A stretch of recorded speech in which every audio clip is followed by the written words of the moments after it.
कक्षा 12वीं का हिंदी विषय का पेपर का पूरा 100% सॉल्यूशन यहाँ पर आ चुका है। सेट डी लेकर आ चुके हैं आप लोगों के लिए। आप सभी जानते हैं आप लोगों की हायर सेकेंडरी मुख्य परीक्षा वर्ष 2026 की हम आप लोगों को बेहतर तैयारी करवा रहे हैं इस चैनल के माध्यम से। ऑल सब्जेक्ट के वीडियो सॉल्यूशन के साथ लेकर आ रहे हैं।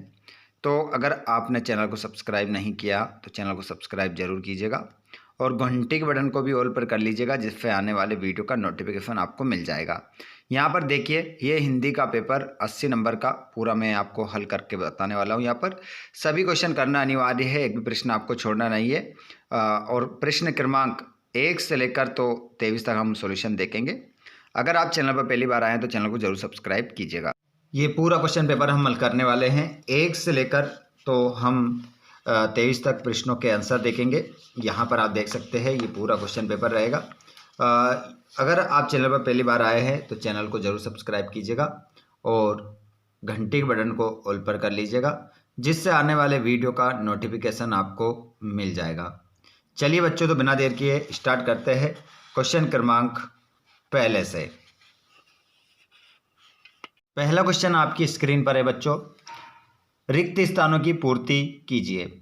राम की शक्ति पूजा की अत्यंत चर्चित रचना या कविता है।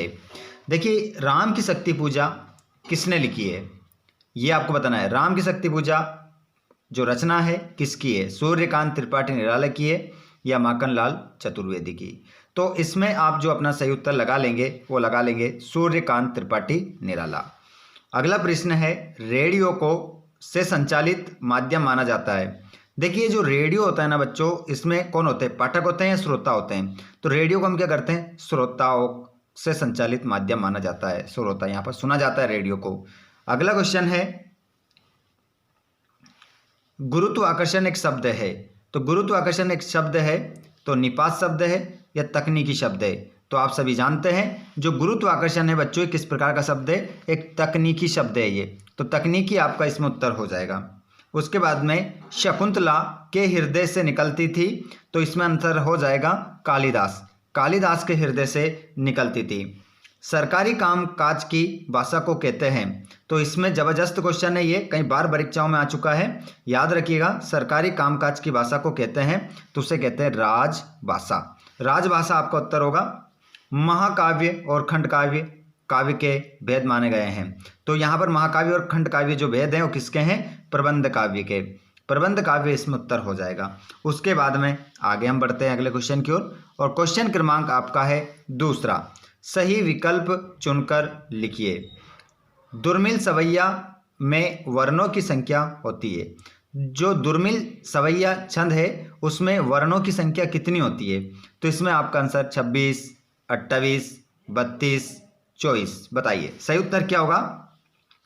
देखता हूं हमारे जितने भी टॉपर की श्रेणी में आने वाले स्टूडेंट है वो इसका जवाब मुझे दें कि इसका आंसर क्या होगा। मैं देखना चाहता हूं कि इसका सही आंसर कौन देगा। सबसे पहले किसका कमेंट आता है देखते हैं।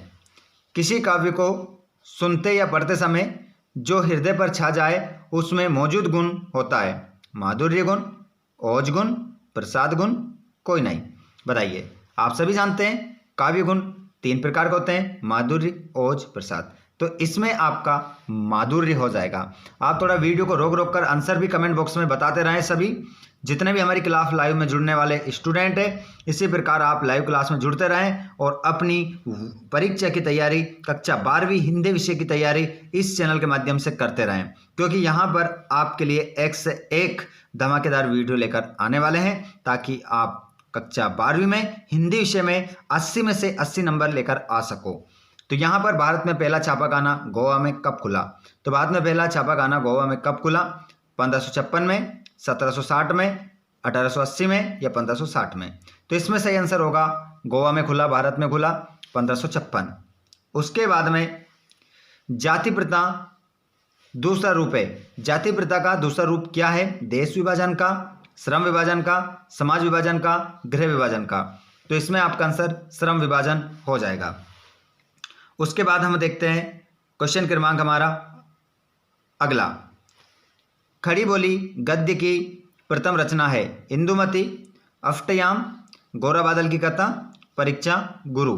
तो तो इसका आंसर हो जाएगा गोरा बादल की कथा। अगला प्रश्न है आपका, वाक्यम रसात्मकम काव्यम परिभाषा किसने दी? तो ये जो परिभाषा है वो देने वाले हैं आचार्य विश्वनाथ, पंडित राज जगन्नाथ, आचार्य रामचंद्र शुक्ल, बहमा। तो इसमें आपका आंसर होगा आचार्य विश्वनाथ। उसके बाद में हम देखेंगे एक शब्द में उत्तर। एक शब्द एक वाक्य में उत्तर दीजिए। बहुत ही शानदार। अभी तक जितने भी विद्यार्थी क्लास में जुड़ रहे हैं, एक बार क्लास को आप लाइक जरूर करें, क्योंकि इतनी मेहनत करके आप लोगों के लिए वीडियोस लाए जाते हैं, फिर भी आप लाइक नहीं करते हैं। तो वीडियो को आप लाइक करें, अपने दोस्तों के साथ शेयर करें और चैनल को जरूर सब्सक्राइब करें ताकि आने वाली क्लास का वीडियो आपको मिल सके। तुलसीदास स्वयं को क्या कहलाना पसंद करते थे? तो राम का गुलाम। राम का गुलाम, राम का गुलाम या राम का दास। ठीक है, आंसर हो जाएगा। उसके बाद में ऋषि मुनियों ने किसको सबसे ऊंचा स्थान दिया? तो आंसर होगा दान को। इसका आंसर क्या होगा? दान को सबसे ऊंचा स्थान दिया किसने? ऋषि मुनियों ने। उसके बाद में आगे हम बढ़ते हैं अगले क्वेश्चन की ओर। पूरा क्वेश्चन पेपर हमारा यहाँ पर हम हल करने वाले हैं। A to Z प्रश्नों के आंसर मैं आप लोगों को बताने वाला हूँ। ये पूरे पेज आपके रहेंगे सॉल्यूशन के साथ। ऐसा नहीं है कि एक क्वेश्चन बता दिया, ऑब्जेक्टिव बता दिया और बाकी आप खुद कर लेना, ऐसा नहीं होगा। पूरे आंसर हम देखेंगे, बस आप बने रहिएगा क्लास में लास्ट तक। देखिएगा, क्वेश्चन क्रमांक आ चुका है आपकी स्क्रीन पर। अगला क्वेश्चन क्या है देखिए, जुगुप्सा किस रस का स्थायी भाव है? तो इसका आंसर होगा विवश का।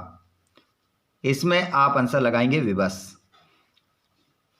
और गण में वर्ण की संख्या होती है, तो इसमें आंसर होगा 3। गण में वर्ण की संख्या कितनी होती है? 3। रानी केतकी की कहानी का अन्य नाम क्या है? बताइए, रानी केतकी की कहानी का अन्य नाम क्या है? तो आंसर होगा उदयभान चरित। उदयभान चरित आंसर हो जाएगा। उसके बाद में रावण ने किसके समक्ष हनुमान एवं अन्य वानर आदि की वीरता का वर्णन किया? तो रावण ने कुंभकर्ण के सामने, किसके सामने किया था? कुंभकर्ण। कुंभकर्ण के सामने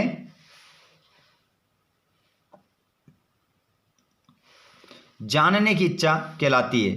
तो जानने की इच्छा क्या कहलाती है? वो कहलाती है जिज्ञासा। जिज्ञासा, जानने की इच्छा को हम क्या कहते हैं? जिज्ञासा कहते हैं। ठीक है, तो ये हमारे हो जाएंगे। उसके बाद में आता है आपकी स्क्रीन पर प्रश्न नंबर 4, जिसमें हम सत्यापत्य देखेंगे। लेकिन उससे पहले अभी तक आपने वीडियो को देखिए लाइक नहीं किया बिल्कुल भी। जितने भी हमारी क्लास में जुड़ने वाले लाइक सभी कर दें, जितने भी विद्यार्थी जुड़ रहे हैं सभी वीडियो को लाइक कर दें और चैनल को सब्सक्राइब कर लें, ताकि नेक्स्ट क्लास में आपको दिक्कत ना आए और संपूर्ण सॉल्यूशन आपको मिल सके। तो यहाँ पर आपका सत्यापत्य लगा लेते हैं। किशोरीलाल गोस्वामी की इंदुमती पहली कहानी है, तो इसमें आपका जो करेक्ट आंसर होगा वो हो जाएगा सत्य। और उमाशंकर जोशी प्रगतिवादी काव्यधारा के कवि हैं, तो इसका आंसर भी आपका सत्य हो जाएगा। और हिंदी साहित्य का स्वर्ण युग रीतिकाल को कहा जाता है, तो इसका आंसर आपका असत्य हो जाएगा। अब मुझे आप सभी बताएंगे जवाब, कमेंट बॉक्स में बताएंगे कि हिंदी साहित्य का स्वर्ण युग जब रीतिकाल को नहीं कहा गया, असत्य माना हमने इस बात को, तो किससे कहा गया? फिर कमेंट बॉक्स में बताइए जल्दी से। आप सभी जितने भी लाइव क्लास में जुड़ रहे हैं वो तो जवाब देंगे ही सही, साथ में जो विद्यार्थी बाद में जुड़ेंगे वो भी इसका जवाब देंगे, कमेंट बॉक्स में देंगे। लाइव क्लास चल रही है, इसमें आप जवाब दें सभी, जल्दी से बताएं क्या होगा इसका आंसर। एकांकी दृश्य काव्य का रूप होती है, तो इसका आंसर भी आपका सत्य होगा। भगत जी का चूरन हाथों हाथ बिक जाता था, तो इसका आंसर भी आपका सत्य हो जाएगा। अस्थिर सुख पर सदैव दुख की छाया रहती है, तो इसका आंसर भी सत्य हो जाएगा। तो इस प्रकार हमारा ये क्वेश्चन भी कंप्लीट हो जाता है। उसके बाद में आ जाती है हमारी जोड़ी। जोड़ी में अगर एक नंबर गलत हो गया, अगर इधर ज़्यादा ऑप्शन है तो फिर आपका एक नंबर भी गलत हो सकता है, अगर बराबर ऑप्शन आए तो फिर ज़्यादा आपके गलत होंगे। देखिए, उर्दू फारसी का छंद, देखिए इसमें कौन है? रुबाइया, तो इसको हम रुबाइया से मिला देंगे। उसके बाद कवित्व, कवित्व में 4 चरण होते हैं। कवित्व में कितने चरण होते हैं? 4। भाव पल्लवन, तो भाव पल्लवन का दूसरा नाम भाव विस्तार।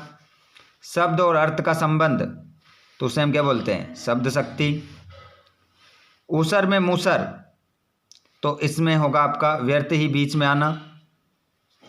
सिंधु घाटी सभ्यता, तो खेतिहर और पशुपालन। रेडियो नाटक में नहीं होते हैं दृश्य।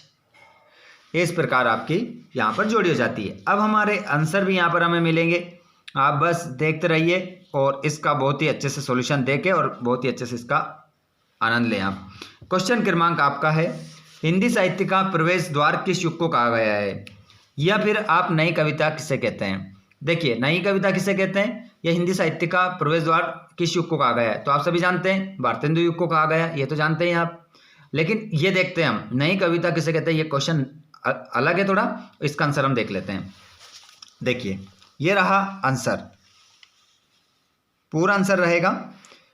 इस नई कविता, इस वात का समय सन 1950 से अब तक है, जिस समय अवधि में हिंदी साहित्य में नवीन बिंबों की रचना हुई और सामाजिक यथार्थवाद के बारे में कवियों ने बढ़ चढ़कर लिखा है, उसे ही नई कविता कहा गया है। इस वाद में क्षणवाद को महत्व दिया गया है। ऐसे लिखोगे तो 2 नंबर आपको दिए जाएंगे, 2 नंबर यहाँ पर दे दिए।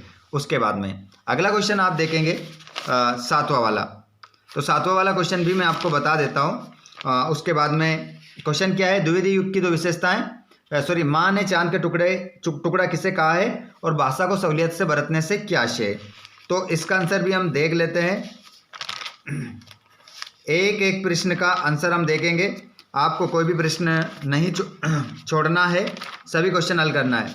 उससे पहले आप सभी कमेंट बॉक्स में बताए दें कि आप इस वीडियो को कहाँ से देख रहे हैं। जितने भी दोस्त इस वीडियो को देख रहे हैं, कहाँ से देख रहे हैं, कमेंट बॉक्स में एक बार लिख दें जल्दी से। ये देखिए, ये रहा 7वें का आंसर। प्रस्तुत पाठ में कवि कुंवर नारायण भाषा को प्रस्तुत करने के बारे में बताते हैं कि कवि कहते हैं कि जब उन्होंने एक रचना को लोगों के समझ प्रस्तुत करने के लिए उसके अर्थ को सरल करना चाहा तो वे रचना और भी कठोर एवं ज़्यादा उलझ गई।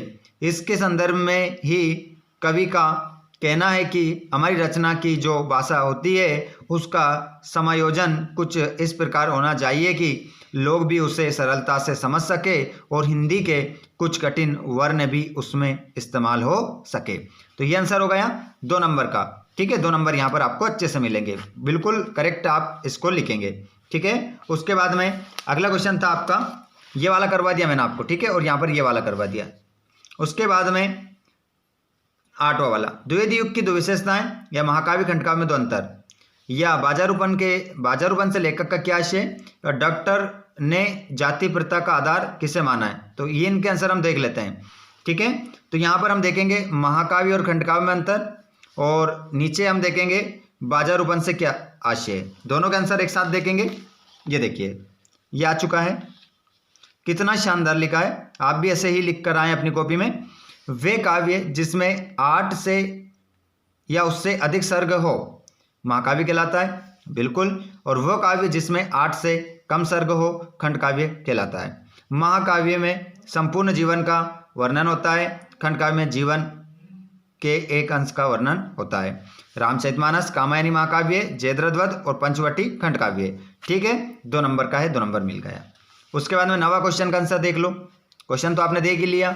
देखिए, बाजारूपन, लेखक कहते हैं कि जब कोई व्यक्ति अपनी आवश्यकता के अनुसार ही बाजार से खरीदारी करते हैं तो बाजार को सार्थकता प्रदान होती है, परंतु जब किसी व्यक्ति को अपनी आवश्यकताओं का बोध ना हो, सिर्फ मन की शांति के लिए बाजार से खरीदारी करते हो, उनके इसी चरित्र को लेखक ने बाजारूपन कहा है। इस प्रकार के लोग बाजार का कभी भी लाभ नहीं कर पाते। ठीक है, तो ये आंसर हो गया, 2 नंबर यहाँ पर मिल गया। आगे चलते हैं अगले क्वेश्चनों की ओर। अच्छे से आपको अच्छे से समझ में आ रहा है, सभी एक बार कमेंट बॉक्स में बताएं कि हाँ हमें बहुत अच्छे से समझ में आ रहा है पूरा क्वेश्चन पेपर। आइए आगे की ओर, अगला क्वेश्चन हम बढ़ते हैं अगले क्वेश्चन की ओर। बहुत ही शानदार क्वेश्चन पेपर आप लोगों के लिए लेकर आए हैं ताकि आपकी तैयारी बहुत ही बेहतरीन हो सके और आप अच्छे नंबर से उत्तीर्ण हो सको। यहाँ पर देखिएगा, सिंधु सभ्यता साधन संपन्न थी पर उसमें भव्यता का आडंबर नहीं था, लेखक ने ऐसा क्यों कहा। कविता रच लेने का आत्मविश्वास लेखक के मन में कैसे पैदा हुआ, और एकांकी और नाटक में 2 अंतर, रेडियो नाटक में संवाद का महत्व स्पष्ट कीजिए, तो इन सभी क्वेश्चनों के आंसर हम यहाँ पर देख लेते हैं। और शब्द युग्म के प्रकारों के नाम, मिश्रित वाक्य किसे कहते हैं, इन सभी के आंसर हम यहाँ पर देखेंगे। देखिएगा आंसर आ रहा है आपकी स्क्रीन पर। उससे पहले जो हमारे दोस्त आ चुके हैं एक बार कमेंट बॉक्स में बता दें आप कहाँ से इस वीडियो को देख रहा है। ये रहा आपका 10वें का आंसर। 10वें का आंसर देखें आप। लेखक को जब पाठशाला भेजा गया वहाँ उन्हें उनके मराठी शिक्षक मिले। वे कविता के बारे में बच्चों को बताते थे। उनका कविता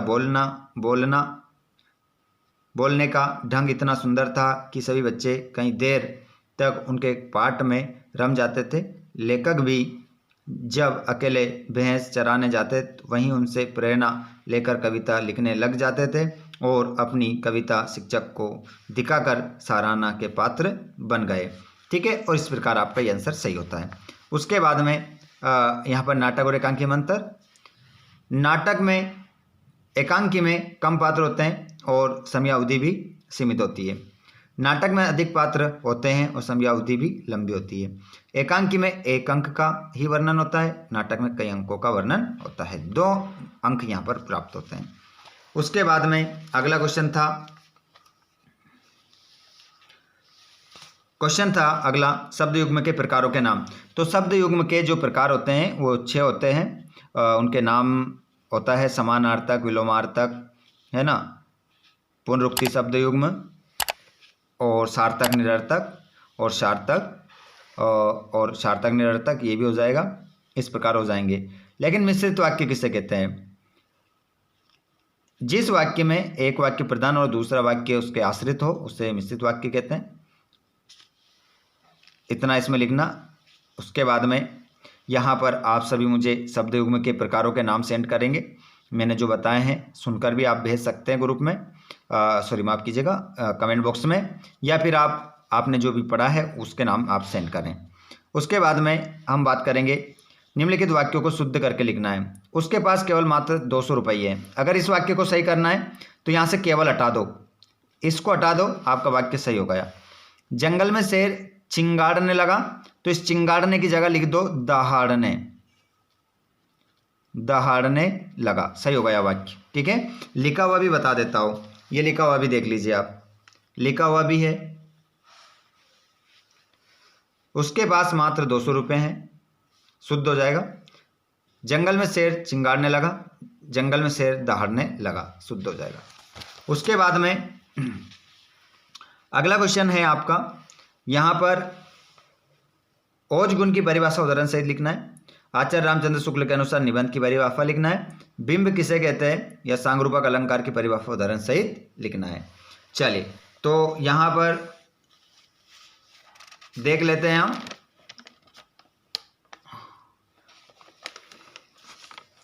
बिंब किसे कहते हैं, देखिए इसका जो आंसर होगा बिंब किसे कहते हैं, तो काव्य में जब हम ऐसे शब्दों को या भाषा को पढ़ते हैं जिससे हमारे दिमाग में एक इमेज बनती है, उस इमेज को ही क्या कहते हैं, बिंब कहते हैं। और यहाँ पर यह सांगरूपक अलंकार वो अलंकार होता है जिसके उपमान के अंगों सहित उपमेय के अंगों पर आरोपण किया जाता है, वहाँ पर सांगरूपक अलंकार होता है। ठीक है, तो दोनों यहाँ पर हम देख लेंगे। उसके बाद में यहाँ पर अगला क्वेश्चन है आपका, कुंवर नारायण अथवा शमशेर बहादुर सिंह का काव्यगत परिचय निम्न बिंदुओं के आधार पर। 2 रचनाएं, भावपक्ष, कलापक्ष और साहित्य में स्थान। तो यहाँ पर मैं आपको कुंवर नारायण का बता देता हूँ, ठीक है, जो कि मोस्ट इंपोर्टेंट भी है हमारे लिए। तो कुंवर नारायण को यहाँ पर हम कंप्लीट करेंगे। आइए देख लीजिए आप भी, ये रहा कुंवर नारायण का। ठीक है, एक भी क्वेश्चन हमें गलत नहीं करना है, सभी क्वेश्चन हमारे सही होना चाहिए। देखिए, आमने सामने, चक्रव्यूह, भावपक्ष, 2 रचनाएं हो गई, ये भावपक्ष। कुंवर नारायण नई कविता के एक सुप्रसिद्ध रचनाकार है। उनकी रचनाओं में नवीन प्रयोग एवं सामान्य खड़ी बोली का प्रयोग निकल कर आता है। उनकी रचनाओं में हमें हिंदी लेखन की प्रशंसा एक प्रयोगों के बारे में देखने को मिलती है। कलापक्ष देख लें। कुंवर नारायण ने अपनी रचनाओं में सरल, स्पष्ट तथा सामान्य बोलचाल की भाषा को महत्व दिया उन्होंने प्रबंध मुक्तक दोनों काव्य शैलियों का प्रयोग किया, परंतु उनकी नई कविता मानसिकता के कारण मुक्तक शैली प्रिय रही है। उन्होंने अपनी रचनाओं में सभी रस, अलंकार, नवीन बिंब एवं बिंबों का समावेश किया। उसके बाद में हम यहाँ पर साहित्य में स्थान भी इनका देखेंगे। यहाँ पर साहित्य में स्थान देखेंगे, ये रहा साहित्य में स्थान। नई कविता के सुप्रसिद्ध रचनाकार कुंवर नारायण ने छंदवाद को महत्व दिया है और नई कविता में उनका योगदान अमूल्य है। उन्होंने हिंदी साहित्य को अपनी रचनाओं से कृतार्थ किया है। हिंदी साहित्य में उनका स्थान हमेशा सर्वोपरि रहेगा। इस प्रकार लिखोगे तो आपको पूरे नंबर मिलेंगे। ठीक है, 3 नंबर का है, 3 नंबर यहाँ पर मिल जाते हैं। उसके बाद नीचे वाला क्वेश्चन, फणीश्वर नाथ रेणु या महादेवी वर्मा का साहित्यिक परिचय। तो यहाँ पर हम देख लेते हैं महादेवी वर्मा का। ठीक है, 2 रचनाएं, भाषा शैली, साहित्य में स्थान। उसके बाद आगे भी हम बढ़ते रहेंगे, सभी क्वेश्चन देखेंगे। यहाँ पर देखिएगा महादेवी वर्मा के बारे में, रश्मि निर्जन की 2 रचना हो गई। उसके बाद में यदि हम बात करें, महादेवी वर्मा की भाषा सामान्य बोलचाल की खड़ी बोली है।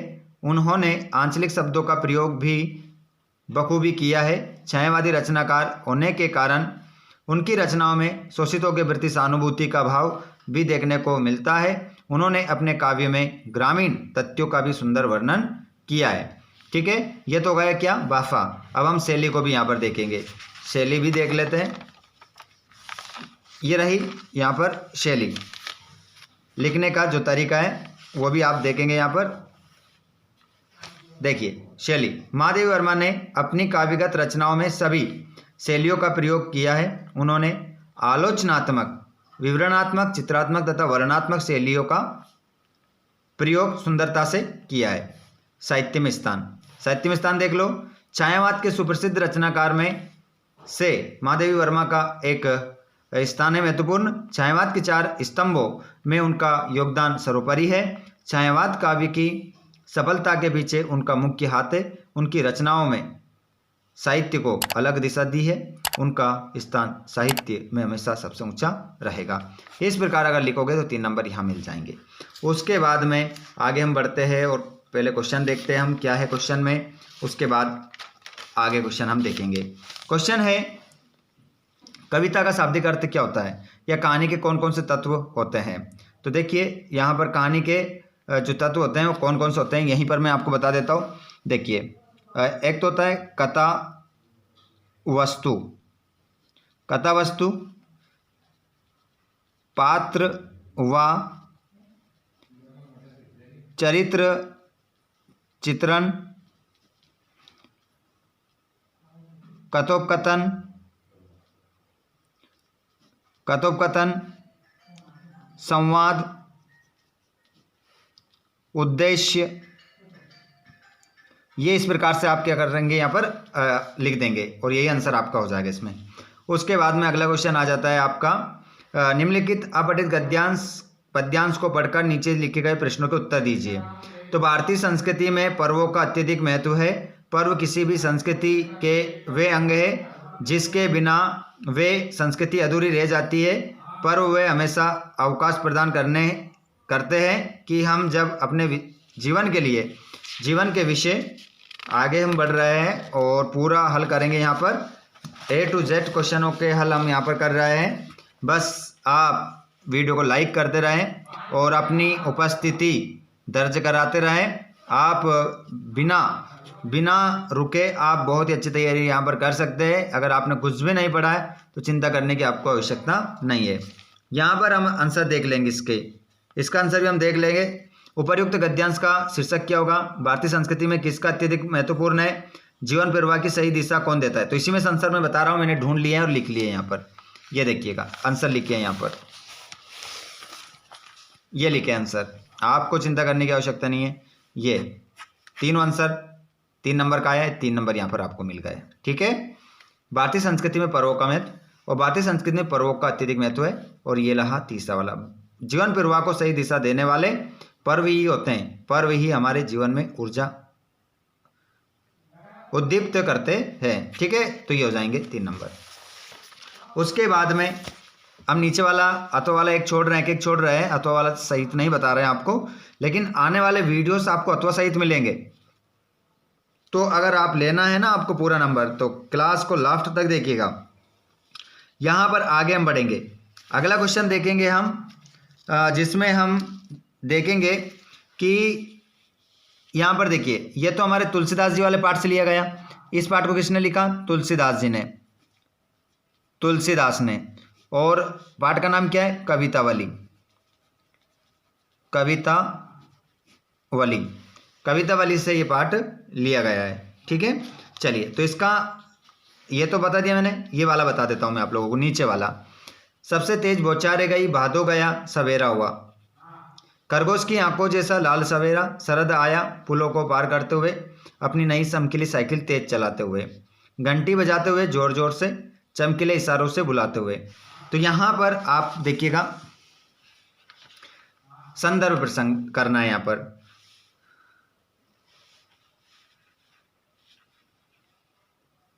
तो यहाँ पर संदर्भ प्रसंग करेंगे हम। संदर्भ, प्रस्तुत पद्यांश को हमारी पाठ्य पुस्तक आरोह के पतंग पाठ से लिया गया है। इसके कवि आलोक धनवा जी है। प्रसंग, प्रस्तुत पद्य में कवि ने वर्षा ऋतु के समापन और शरद ऋतु के आरंभ होने पर प्रकृति में जो बदलाव आते हैं उनका वर्णन किया है।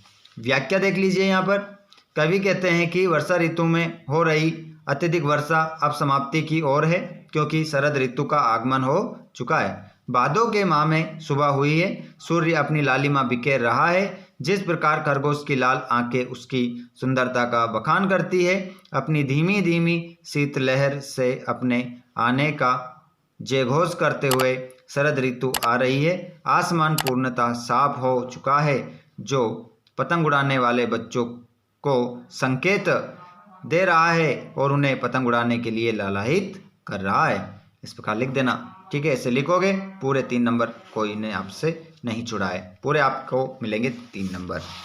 उसके बाद यहाँ पर हम पेज को पलटेंगे और अगले क्वेश्चनों की ओर हम बढ़ेंगे। यहाँ पर देखिएगा, क्वेश्चन है आपका अगला, संदर्भ प्रसंग सहित व्याख्या लिखना है। तो यहाँ पर हम देखेंगे,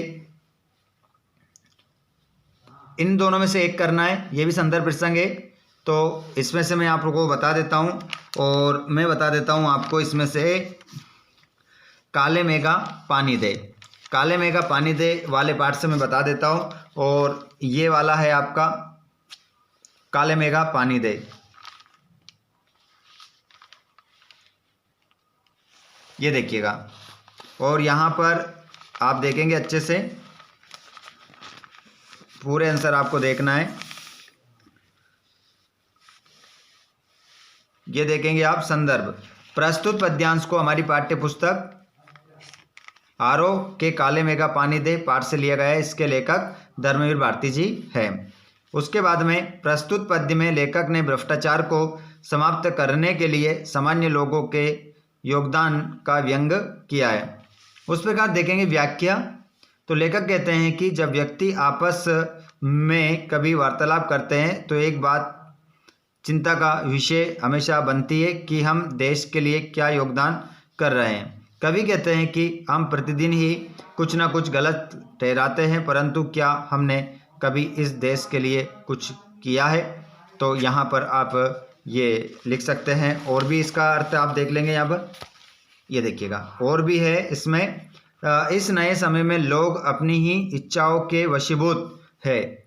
जब हम दूसरे व्यक्तियों से देश में फैल रहे भ्रष्टाचार के बारे में वार्तालाप करते हैं या वार्ता करते हैं तो बड़ा आनंद मिलता है, परंतु क्या इस वाक्य का उत्तर किसी ने ढूंढा है कि कहीं हम स्वयं ही इस भ्रष्टाचार को तो नहीं बढ़ा रहे हैं?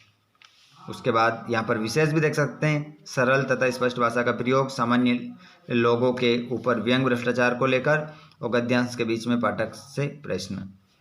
और उसके बाद में आगे हम बढ़ते हैं। क्वेश्चन क्रमांक हमारा अगला था, यहाँ पर देखिएगा क्वेश्चन नंबर हम देख लेते हैं 22। ध्वनि विस्तारक यंत्रों पर प्रतिबंध लगाने हेतु अपने जिलाधीश महोदय को एक प्रार्थना पत्र। और एक क्वेश्चन हमारा जो यहाँ पर 14 था उसको भी हम देख लेंगे। चलो 14वां क्वेश्चन जो ओज गुण का एक आपसे छूट गया था, मैंने बताया भी नहीं था आपको, तो यहाँ पर इसका देख लीजिए, पहले इसका आंसर भी देख लीजिए ताकि फिर हम आगे बढ़ जाएं। यहाँ क्वेश्चन नंबर आपका था कौन सा, 14, ओज गुण की परिभाषा उदाहरण सहित। देखिए ये ओज गुण की परिभाषा उदाहरण सहित यहाँ पर देख लीजिए। काव्य में जहाँ पर कठोर वर्णों का प्रयोग हो अथवा उत्साह भाव की व्यंजना हो वहाँ पर ओज गुण होता है। ओज गुण वीर रस, भयानक तथा विवश रस में पाया जाता है। बुंदेले हर बोलो के मुंह हमने सुनी कहानी थी, खूब लड़ी मर्दानी वो तो झांसी वाली रानी थी।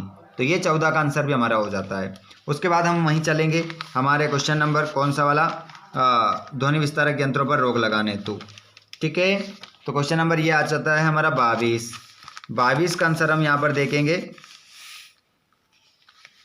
देखिएगा इसका आंसर देखेंगे, सेवा में श्रीमान जिलाधीश महोदय, जिला केंद्र खरगोन, यहाँ पूर्ण विराम लगा देंगे।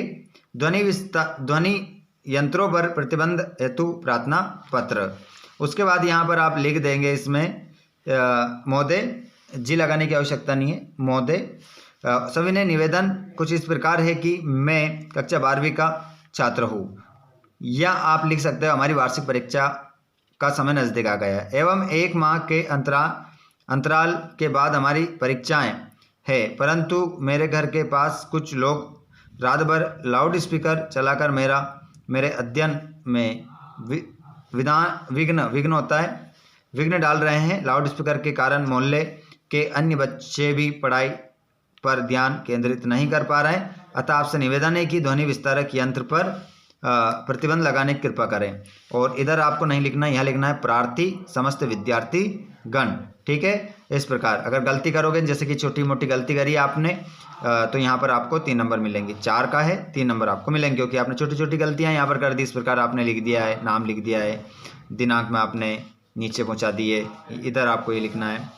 ठीक है, अब हमारा लास्ट क्वेश्चन बचेगा, और क्वेश्चन का नाम है, वो क्वेश्चन रहेगा, आपको बता देते हैं, लास्ट क्वेश्चन रहेगा।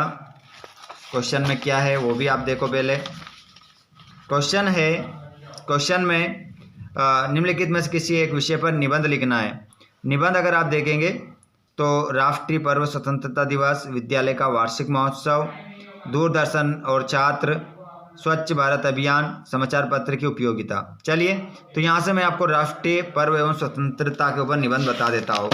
बहुत ही अच्छे से आपको निबंध लिखना है, यदि पूरा नंबर लेना है। तो यहाँ पर देख सकते हैं निबंध राष्ट्रीय पर्व स्वतंत्रता दिवस, इसकी रूपरेखा बना दी। ठीक है, तो एक नंबर तो रूपरेखा का आपको मिल ही जाएगा ऐसे ही, है ना। या फिर आप यहाँ पर देख सकते हैं, प्रस्तावना, स्वतंत्रता दिवस वे दिवस होता है जिस दिन किसी भी राज्य को बाहरी बंधनों से मुक्ति मिलती है। प्रत्येक राज्य का अपना निजी स्वतंत्रता दिवस होता है। स्वतंत्रता दिवस एक राज्य के पराक्रम का प्रतीक होता है, लोगों के द्वारा दिया गया बलिदान एवं संघर्ष का ही परिणाम होता है। लेकिन यहाँ पर हम अगर राज्य की जगह हम देश लिखेंगे तो ज़्यादा बेटर रहेगा। देश, क्योंकि स्वतंत्र तो देश हुआ था, राज्य की बात हम यहाँ पर नहीं करेंगे, तो देश यहाँ पर हम ज़्यादा बेटर लेंगे। भारत का इतिहास स्क्रीनशॉट ले लेना यहाँ। ठीक है, उसके बाद यहाँ पर आप और भी देख सकते हैं, पूरा ये निबंध है, स्क्रीनशॉट ले लो, वीडियो को रोक कर भी आप लिख सकते हैं, देख सकते हैं। और ये स्वतंत्रता दिवस का महत्व। उसके बाद आगे हम बढ़ें तो यहाँ पर आप देख सकते हैं उपसंहार हो गया।